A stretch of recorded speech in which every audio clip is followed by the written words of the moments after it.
Secretos de guerra. La guerra del Golfo. Operación Tormenta del Desierto.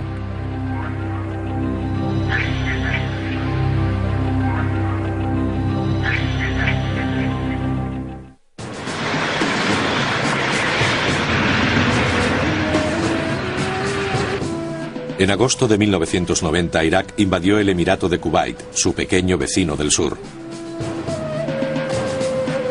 El mundo observó con horror cómo el ejército de Saddam Hussein saqueaba las riquezas de la ciudad de Kuwait.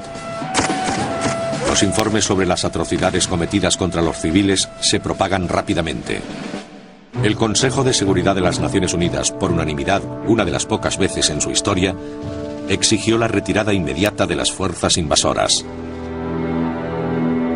32 naciones, incluida Estados Unidos, se comprometieron a hacer uso de la fuerza militar para expulsar a Irak de Kuwait. Durante 5 meses enviaron tropas, equipamiento y dinero a Arabia Saudí, preparando un contraataque masivo. Saddam Hussein seguía la operación por televisión, pero permanecía desafiante. Fue un observador consumado de la CNN y pienso que recibió diversas señales del debate que tenía lugar en nuestro país sobre Saddam Hussein, la voluntad y capacidad, y si el Congreso autorizaría al presidente George Bush a hacer lo que había hecho. De hecho, Saddam Hussein había contado con una débil respuesta por parte de Estados Unidos cuando invadió Kuwait. Aún éramos una nación considerada por la mayor parte del mundo como una amenaza sin fundamento, obsesionada con el síndrome post-Vietnam, por el que la mayoría de los presidentes desde entonces no han estado dispuestos a utilizar el poder de Estados Unidos para intervenir en los asuntos conflictivos que ocurren por todo el mundo. Por ello, sospecho que Saddam Hussein pensó que Estados Unidos nunca acudiría en ayuda de un pequeño país como Kuwait. El gobierno de Estados Unidos pensaba que Saddam había errado al predecir su respuesta e hizo un último intento para asegurarle que iba en serio. El 9 de enero de 1991, el presidente Bush envió al secretario de Estado James Baker a Ginebra, Suiza, para una reunión urgente con el ministro iraquí de Asuntos Exteriores, Tariq Aziz. En su cartera, Baker llevaba una carta del presidente de Estados Unidos para el presidente iraquí, Saddam Hussein, con una advertencia final: salga de Kuwait o será expulsado. Cuando Tariq Aziz leyó la carta, se dio cuenta inmediatamente de que los estadounidenses no tenían intención de echarse atrás, pero sus instrucciones de Bagdad no le dejaban margen para negociar. Le dijo a Baker que él no podía entregar la carta a Saddam. Me miró y me dijo: esta carta no es la forma adecuada de comunicación entre dos jefes de Estado. No es aceptable y no la aceptaré. Me dijo: podrían hacerla pública en sus medios, y yo le dije: de acuerdo, si esa es su decisión. También le dije: debo admitir que está usted asumiendo una gran responsabilidad, porque es usted el único de su bando que ha leído la carta, y nosotros podríamos decidir no publicarla, no anunciarla en los medios de comunicación. En ese momento noté algo de nerviosismo por su parte, pero no cambió de idea. Dejó la carta, un miembro de mi equipo la recogió y nunca fue entregada. Antes de acabar las 7 horas que duró la reunión, el secretario Baker lanzó otra advertencia al ministro Aziz para que se la trasladara a Saddam Hussein. Advertencia que transmitía directamente desde el Pentágono. Le dije: si utilizan armas de destrucción masiva contra nuestro ejército, el pueblo norteamericano exigirá venganza, y tenemos los medios para llevarla a cabo.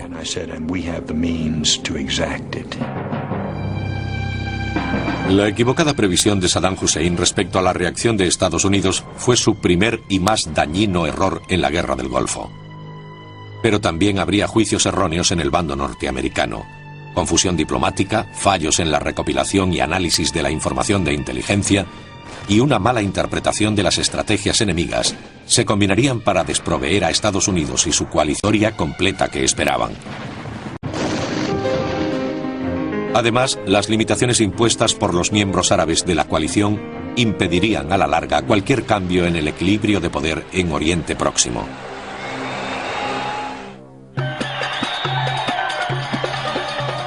En el verano de 1990, el brutal dictador de Irak, Saddam Hussein, necesitaba dinero desesperadamente para financiar su régimen. La guerra de 8 años contra Irán había acabado en tablas, dejándole una enorme deuda. Kuwait, vecino de Irak, en el Golfo Pérsico, era un diminuto estado sin defensas militares significativas, pero poseía el 10% del petróleo mundial. Saddam se había enfrentado durante mucho tiempo a los cubaitíes y a otros estados árabes y pensaba que estaban en deuda con él por mantener a Irán a raya. También los culpaba de inundar el mercado con petróleo barato que hacía caer los precios, lo que agravaba sus problemas. Durante julio de 1990, fotografías de reconocimiento tomadas por un satélite de la CIA mostraban al ejército iraquí agrupándose junto a la frontera de Kuwait. El contingente era lo bastante grande no solo para tomar Kuwait, sino también para barrer toda Arabia Saudí. Pese a todo, el informe de la CIA no sirvió para alarmar a los responsables de la Casa Blanca y del Departamento de Estado. En Washington, en el Departamento de Estado y en la Casa Blanca, se asumió que lo que Saddam estaba haciendo era representar una gran farsa. Vieron las tropas que estaban siendo reunidas junto a la frontera, vieron los camiones, lo vieron todo, y actuaron con la convicción de que se trataba de un engaño. Sin embargo, la CIA no era de la misma opinión. Los líderes árabes también tuvieron sus dudas. El 24 de julio de 1990 enviaron al presidente egipcio Hosni Mubarak a Bagdad. Allí, en una reunión cara a cara con Saddam Hussein, este le aseguró que no invadiría Kuwait. Tras la reunión, Mubarak telefoneó inmediatamente a la Casa Blanca para informar de que Kuwait estaba a salvo. Saddam mentía. Al día siguiente, la embajadora de Estados Unidos en Irak, April Glaspie, fue convocada de improviso para reunirse con Saddam en su palacio en Bagdad. Él le preguntó cuál era la posición de Estados Unidos respecto a sus diferencias con Kuwait. Glaspie dejó a Saddam con la equivocada impresión de que Estados Unidos lo consideraba un problema árabe y no intervendría en una guerra entre estados árabes. April Glaspie lo hizo mal. Cabe argumentar que con una experiencia de 20 años podría haber sido más dura con Saddam, pero hay que recordar que esta fue la primera reunión que tuvo con él. Ningún embajador había sido convocado anteriormente. Acudió allí sin instrucciones y le dijo que Estados Unidos no adoptaría una postura respecto a la disputa con Kuwait, más bien quería que acabara pacíficamente. Después de la reunión, Glaspie envió un telegrama al Departamento de Estado. Informó que Saddam no quería contrariar a Estados Unidos y que deberían evitar los insultos o las críticas públicas a Irak mientras los árabes arreglaban el asunto.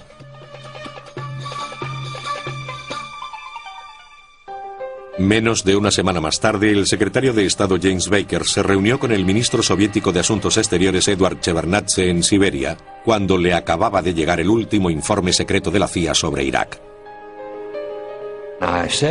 Le dije, nuestra inteligencia nos ha informado de que al parecer está reuniendo sus tropas en la frontera. ¿Qué piensa de ello? Me contestó que no sería tan tonto. Y le dije, nuestros servicios de inteligencia lo ven muy posible, deberían comprobarlo.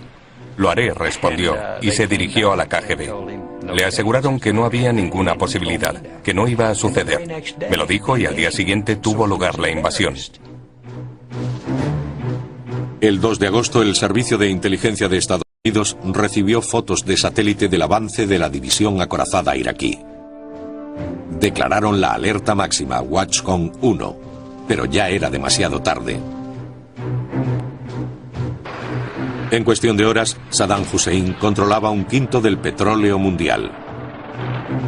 Y ahora 140.000 hombres acampaban en la frontera de Kuwait con Arabia Saudí a la espera de órdenes.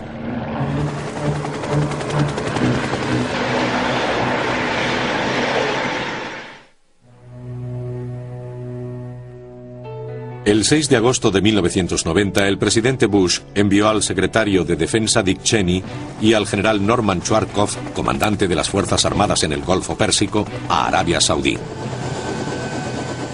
Su misión era convencer a los saudíes de que permitieran una gran concentración de tropas y equipo bélico en su país.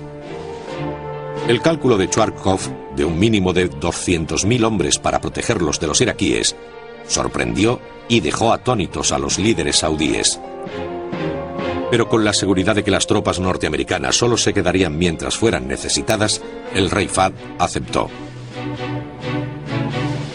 De repente, su reino estaba en peligro. Y cuando el rey quiere salvar su reino y su país, actúa en beneficio propio.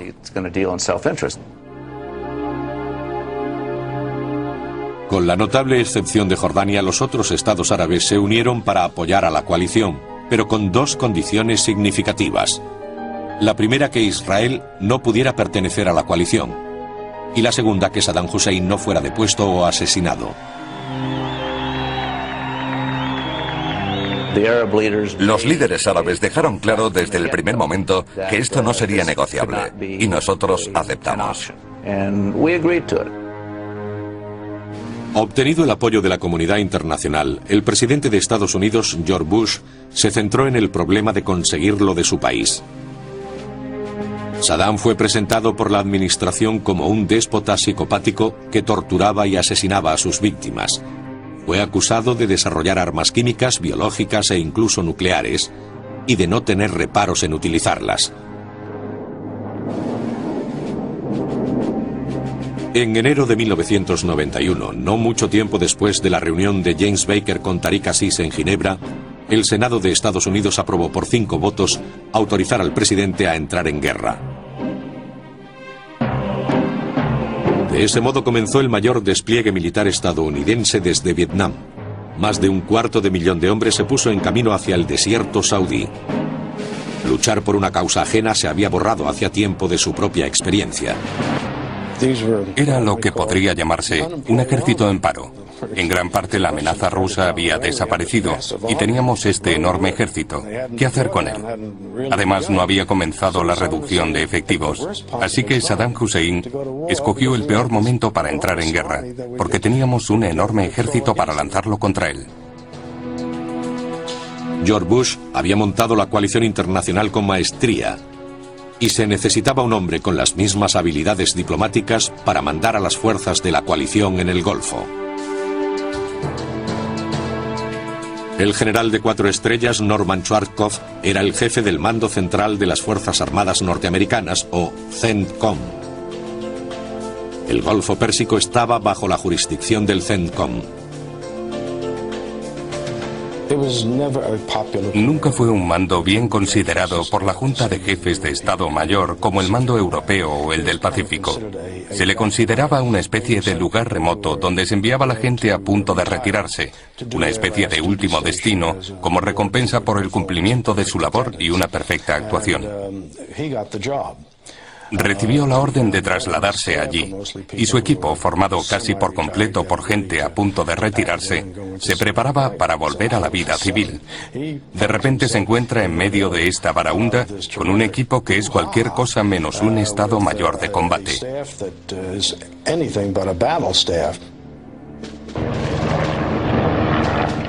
Las tropas estadounidenses se habían trasladado a Arabia Saudí con el propósito anunciado de defender al país de futuras agresiones iraquíes. Pero la mayoría de jefes creían que era solo cuestión de tiempo el hecho de que el presidente Bush diese la orden de atacar y expulsar a Saddam de Kuwait y quizá incluso de invadir Irak. Allí hacía falta un plan para estar preparados cuando se diera la orden. El responsable de aprobar ese plan, el general Schwarzkopf, conocía las limitaciones de su equipo. Solo unas cuantas semanas después de la invasión iraquí en Kuwait, había pedido ayuda al Pentágono. Un pequeño grupo de estrategas, apodados los Caballeros Jedi, fue enviado al cuartel general del CENTCOM en Riad, Arabia Saudí. Allí trabajaron en secreto en la que se conoce como la habitación que no existió. En octubre de 1990, 2 meses después de la invasión iraquí, el presidente de la Junta de Jefes de Estado Mayor, Colin Powell, informó al general Schwarzkopf de que el presidente Bush quería ver su plan ofensivo. El comandante del CENTCOM no estaba contento con el trabajo que habían hecho sus caballeros Jedi, pero ante la insistencia de Powell envió a su equipo a Washington para informar al Pentágono y a la Casa Blanca. El plan fijaba un bombardeo estratégico de 10 días a 2 semanas sobre Irak. Si eso no doblegaba al régimen de Saddam, lo siguiente sería un bombardeo táctico de 7 a 10 días contra las tropas iraquíes en Kuwait. Todo ello seguido del ataque por tierra. Los jefes del Pentágono no criticaron el plan de ataque aéreo, pero la firma de Schwarzkopf en la ofensiva terrestre era otra historia. Su plan se basaba en el ataque frontal directo, es decir, atacar a los iraquíes que se encontraban atrincherados. En el Pentágono quedaron asombrados cuando se les presentó la posibilidad de este ataque directo. El jefe del cuerpo de marines dijo: «Dios mío, esto va a ser otro Tarawa», refiriéndose a una de las batallas más sangrientas de la Guerra del Pacífico. A pesar de la reacción negativa del Pentágono, el plan se presentó al día siguiente al presidente Bush. Estaba claro que iba a ser un enfrentamiento muy duro, con muchas bajas. El tipo de combate para el que el pueblo norteamericano aún no estaba preparado, para ser nuestra primera intervención en el extranjero después de Vietnam.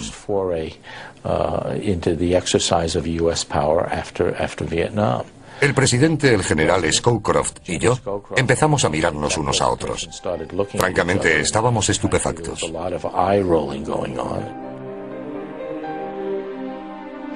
Algunos en el Pentágono creían que el general Colin Powell había perdido la cabeza al permitir que un plan tan deficiente llegara al despacho oval.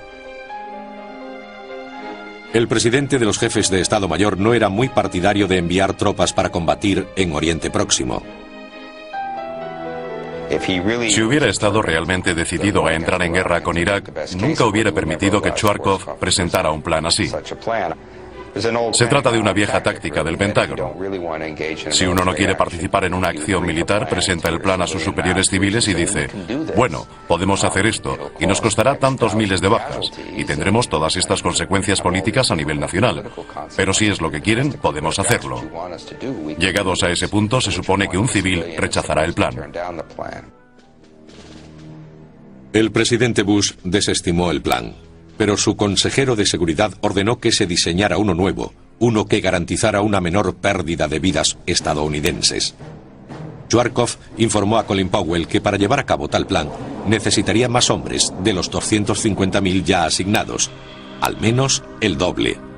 Entretanto, la sesión informativa de la Casa Blanca había provocado que el secretario de Defensa, Dick Cheney, perdiera la fe en sus comandantes del CENTCOM y empezó a desarrollar un plan secreto por su cuenta. En un interesante episodio, Dick Cheney promovió su propio plan y lo llamó la incursión occidental. Implicaba la puesta en marcha de las tropas del oeste de Arabia Saudí para penetrar en Irak hacia Bagdad. La estrategia de Cheney fue diseñada para sacar a las tropas de la Guardia Republicana de sus fortificaciones en Kuwait, dejándolas expuestas a un ataque aéreo. Powell y Schwarzkopf se alarmaron cuando descubrieron que los civiles estaban trazando un plan. Rápidamente replantearon una versión más conservadora de la incursión occidental de Cheney, a la que llamaron el gancho de izquierda, y la enviaron a la Casa Blanca. El gancho de izquierda sería presentado a los medios de comunicación después de la guerra como una táctica innovadora, a pesar de que se trataba de una versión más conservadora y tradicional de la de Cheney. Pero temerario o no, al menos las fuerzas de Schwarzkopf tenían un plan.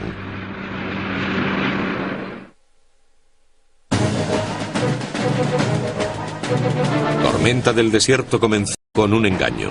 La noche del 17 de enero de 1991, la aviación de los Estados Unidos lanzó vuelos no tripulados a espacio aéreo iraquí. El falso ataque activó el sistema de radar antiaéreo de Irak, pero al hacerlo, reveló la localización de los radares para destruirlos mediante un ataque aéreo. A continuación tuvo lugar una masiva ofensiva de aviones de la coalición. Ignorando los emplazamientos iraquíes en Kuwait, los reactores volaron hacia el norte para atacar los centros de mando y comunicación iraquíes. Aviones equipados con sistemas AWACS dirigieron el ataque. Una vez que las defensas antiaéreas iraquíes quedaron inutilizadas, la coalición fue contra las fábricas de armas químicas y de misiles Scud.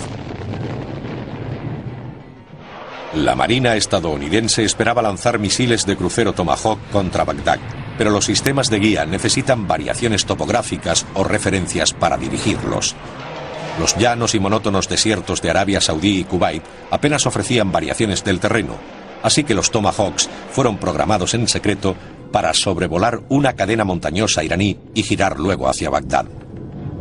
Los iraníes no estaban informados, y si se dieron cuenta nunca lo mencionaron. El ejército iraquí no estaba a la altura de la invasión. Las primeras 24 horas de ataques aliados marcaron la pauta del mes largo de incursiones. Los estados árabes no querían que Saddam fuera asesinado, y la resolución de las Naciones Unidas no pedía su derrocamiento. Pero eso era exactamente lo que Estados Unidos y muchos otros miembros no árabes de la coalición tenían en mente desde el principio.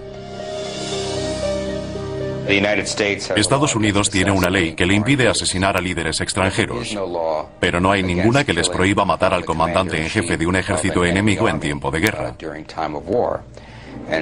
Por ello, Estados Unidos se esforzó por convertir en objetivos las instalaciones de mando y control, y básicamente todo lugar en el que pudiera encontrarse Saddam Hussein.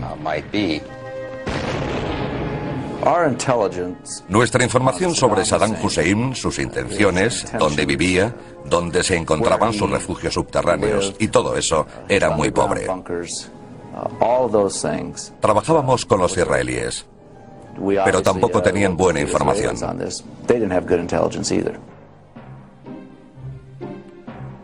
Saddam seguía en plena actividad y dormía todas las noches, según se informaba, en un suburbio de clase media.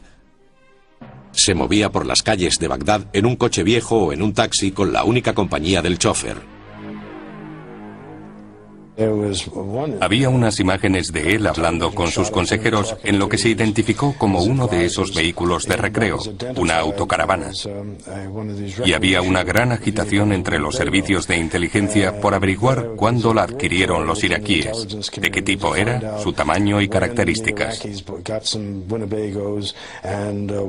Y también hacían reconocimientos aéreos y de satélite para ver si podían encontrarla.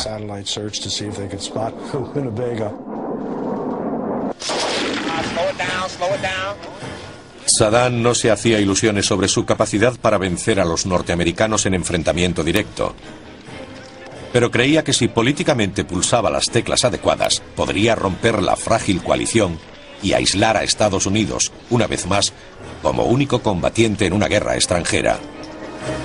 4, 3, 2, 1, impact.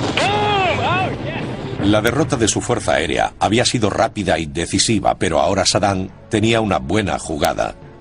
Ignorando el enorme ejército preparado para atacarle, comenzó a lanzar misiles Scud contra Israel.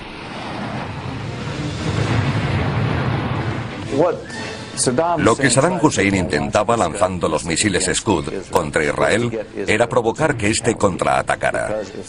Porque si lograba arrastrarlo a la guerra directa, podrían decir que se trataba de Israel y de Estados Unidos contra Saddam Hussein. Ese era el enfrentamiento que él quería y que no le permitiríamos tener. El presidente Bush y los restantes líderes de la coalición sabían que ningún Estado árabe se uniría a Israel contra otro Estado árabe. Si se quería preservar la coalición, había que mantenerlo fuera de la guerra.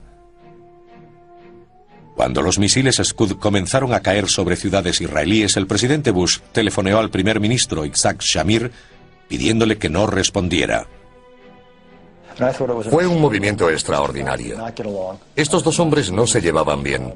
He estado en muchas reuniones entre Bush y Shamir y no tenían una buena relación. Pero el hecho de que Shamir no respondiera a los ataques fue un acto de habilidad política y el punto más sutil de lo que, por otra parte, era una relación tensa entre ambos líderes. Frenar los Scud se convirtió de repente en la prioridad número 1.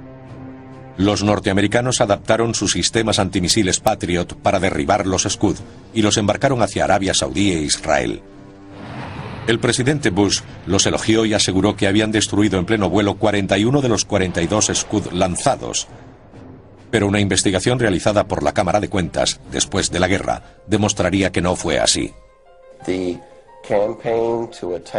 La campaña para frenar los misiles Scud lanzados contra Israel y Arabia Saudí casi fue un completo desastre. La Cámara solo encontró pruebas de un Scud derribado por misiles Patriot.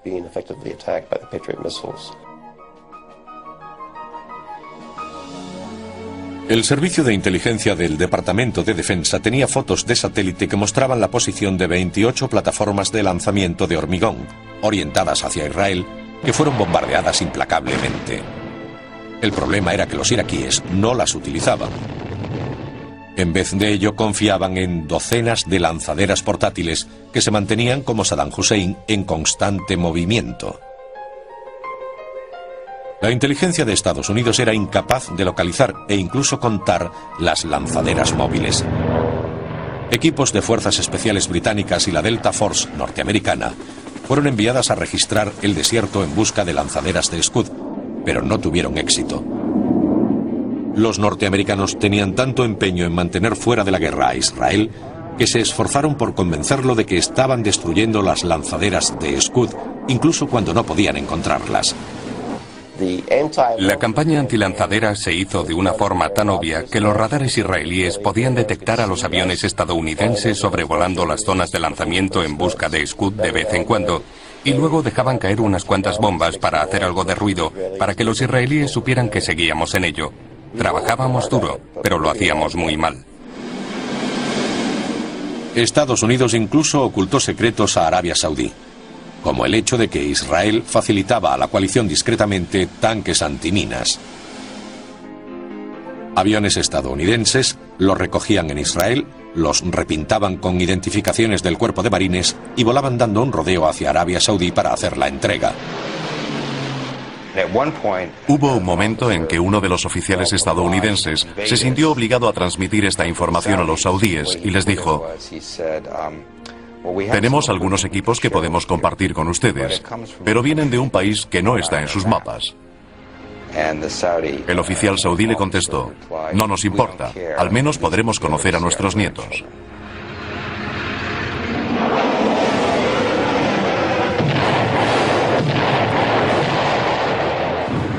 El incesante bombardeo duró 41 días. Y aún así Bagdad se negaba a capitular. Ahora la coalición se preparaba para una ofensiva terrestre.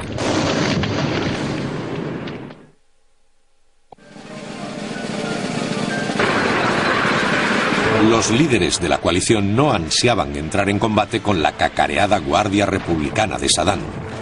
La coalición tenía ventaja en tecnología armamentística y recursos, pero los iraquíes habían llevado casi a 500.000 de hombres al campo de batalla. Se decía que sus soldados eran experimentados y endurecidos por el combate, templados por casi una década de enfrentamientos con la vecina Irán. Mientras que los norteamericanos, que conformaban la mayor parte del ejército de la coalición, no habían participado en una guerra importante desde Vietnam y estaban por probar. La batalla prometía ser encarnizada y costosa. Saddam Hussein contaba con ello.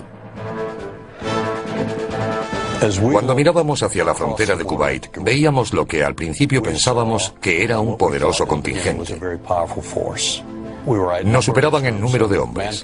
Tenían más tanques que nosotros, más piezas de artillería, más de todo.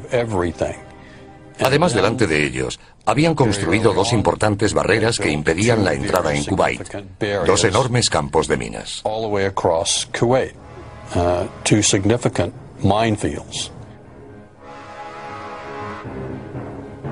Las tropas de la coalición temían la amenaza de una guerra química. Las tropas norteamericanas no tenían ninguna experiencia con armas químicas. No habían sido gaseadas desde la Primera Guerra Mundial. La guerra química le daba otra dimensión.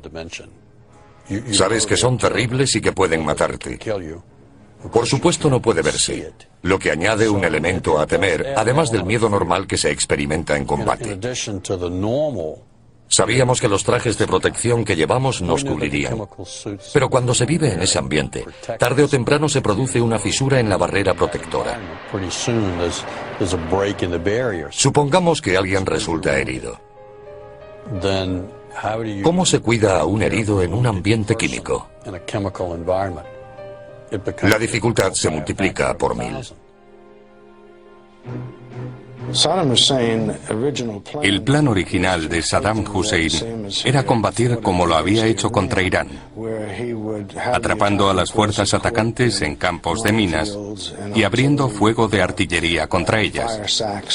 De este modo, serían fácilmente diezmadas y a continuación podría lanzar un contraataque. Saddam pensaba que una vez que Estados Unidos empezara a sufrir bajas, aumentarían las protestas contra la guerra en Norteamérica, forzando a George Bush a retirar sus tropas.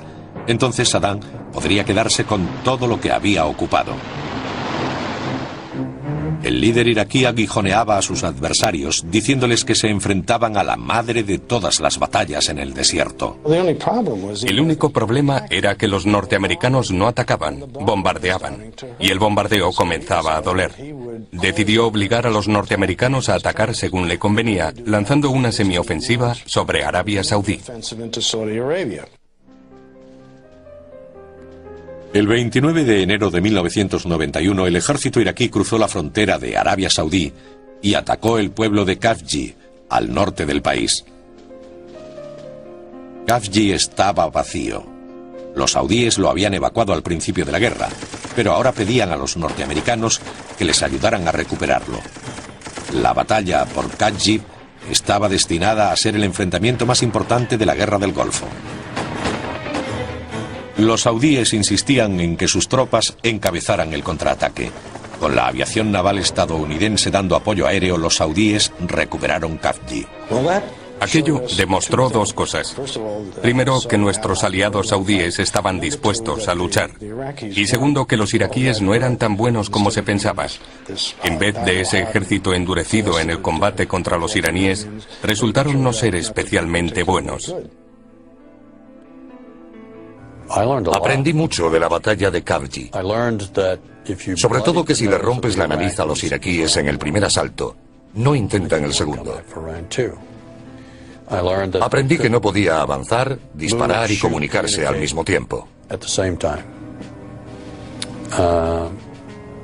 Sospechaba que después de lo de Khafji no se atreverían,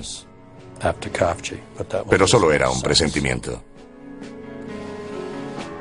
Las lecciones de Khafji fueron muy claras para los marines que habían combatido allí, pero su significado era ignorado en su mayor parte por el general Norman Chwarkov y la plana mayor del CENTCOM mientras preparaban la ofensiva terrestre principal en Kuwait.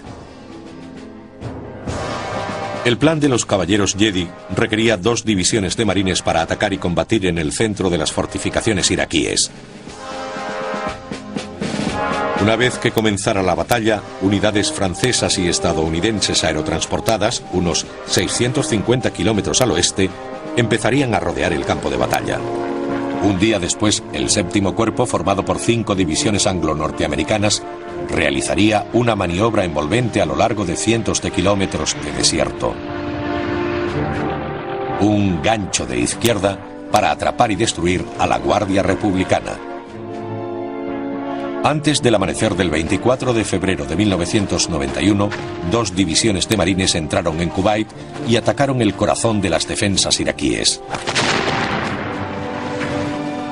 Tras largos meses de preparación, la campaña terrestre de la coalición para liberar Kuwait estaba en marcha.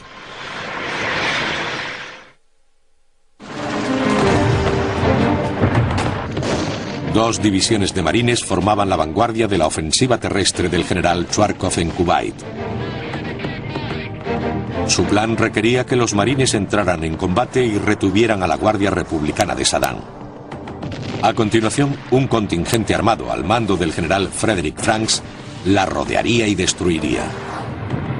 Pero cuando comenzó la guerra el 24 de febrero de 1991, ni los marines ni el ejército iraquí actuaron según los planes. En primer lugar, hay que comprender que la misión que se me encomendó era liberar Kuwait.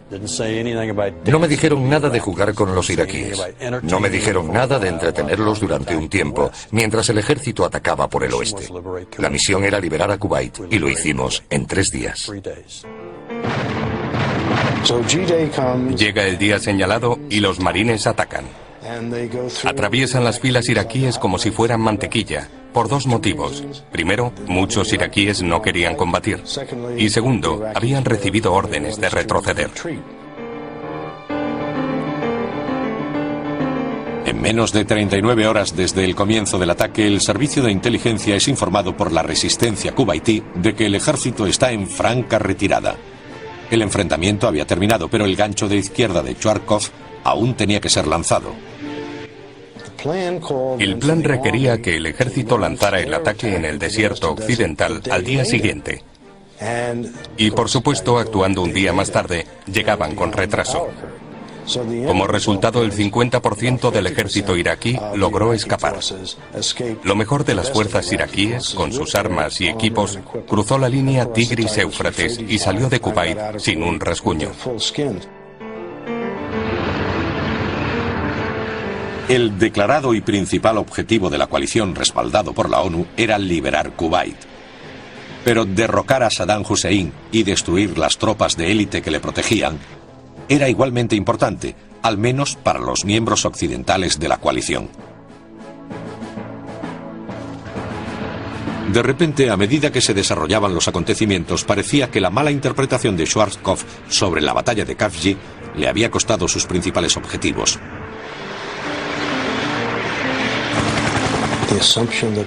Schwarzkopf suponía que los iraquíes lucharían. Al final del proceso, nunca cuestionó aquella suposición. Y sin embargo, era errónea, porque iban a retirarse. Como no se lo cuestionó, no diseñó un plan alternativo. Cuando los iraquíes retrocedieron, no tenía un plan para atraparlos. Fue una gran equivocación. Los norteamericanos estaban eufóricos con la victoria, pero quizá más aliviados de que Saddam Hussein no hubiera utilizado sus armas de destrucción masiva. El ataque químico no se produjo, llevando a algunos a creer que la amenaza de James Baker a Tariq Aziz había surtido efecto. Capturamos a un comandante iraquí, o se rindió. Y durante el interrogatorio le preguntamos si utilizaría armas químicas. Y aquel oficial dijo: no utilizaría armas químicas contra vosotros porque destruiríais a mi familia en Irak si lo hiciera.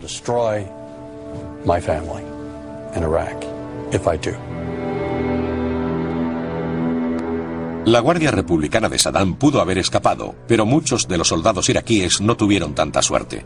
La frenética retirada de Kuwait provocó un enorme embotellamiento. Los camiones atascados eran objetivos sencillos para los aviones de la coalición, en la que se conoció como la carretera de la muerte. Volvían a Bagdad por una sola carretera. Allí no tenían defensas antiaéreas. No tenían nada con qué defenderse. Y fue como cazar patos en un estanque. ¿Cuántos tiros quiere hacer? ¿Cuánta destrucción quiere causar? Para cuando el ejército, ejecutando la operación de flanqueo, alcanzó a los marines, la batalla comenzaba a parecerse a una masacre. Un afectado, general Colin Powell, se reunió con el presidente Bush y le recomendó poner fin a las hostilidades. El presidente ordenó el alto el fuego después de 100 horas. El presidente Bush tomó la decisión correcta al poner fin a la guerra cuando lo hizo.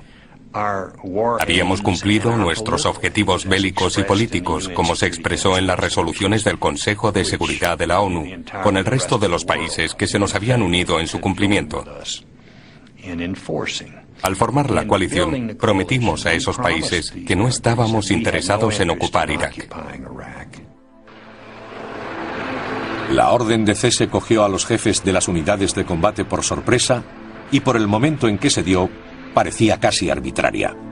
Muchos pensaron que se había dejado el trabajo a medio hacer. Si hubiéramos dado otros 2 o 3 días al general Franks, hubiera acabado con la Guardia Republicana. Por eso salieron intactos. Nos detuvimos. No digo que eso estuviera bien o mal. Pero no cabe duda de que si hubiéramos continuado, hubiéramos destruido al resto de las Fuerzas Armadas, o se hubieran rendido, o una combinación de ambas.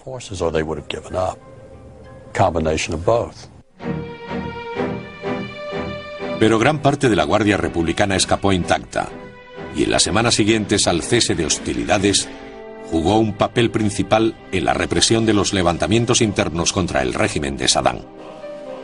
Y lo hicieron con la inconsciente aprobación del presidente Bush y sus generales. En las negociaciones de alto el fuego en Safwan, mientras los aviones aliados patrullaban los cielos de Irak, los generales iraquíes solicitaron autorización para que pudieran volar sus helicópteros. El general Schwarzkopf aprobó la petición y amplió su permiso a helicópteros artillados. El Departamento de Estado, el Pentágono y la Casa Blanca nunca dieron a Schwarzkopf ninguna instrucción. Y según sabía, el final diplomático de la guerra no era asunto suyo. A consecuencia del fracaso de la coalición para derrocar a Saddam, el presidente Bush esperaba que las insurrecciones de los chiíes y los kurdos triunfaran donde ellos habían fallado. Pero su propio jefe de operaciones había permitido escapar a la Guardia Republicana, proporcionando a Saddam Hussein los medios necesarios para protegerse. Los únicos errores que cometimos fueron no obligar al propio Saddam a venir hasta Safwan para firmar el documento de rendición o en cualquier otra parte. Y segundo, que nunca le debimos permitir usar sus helicópteros porque lo hizo para aplastar los levantamientos.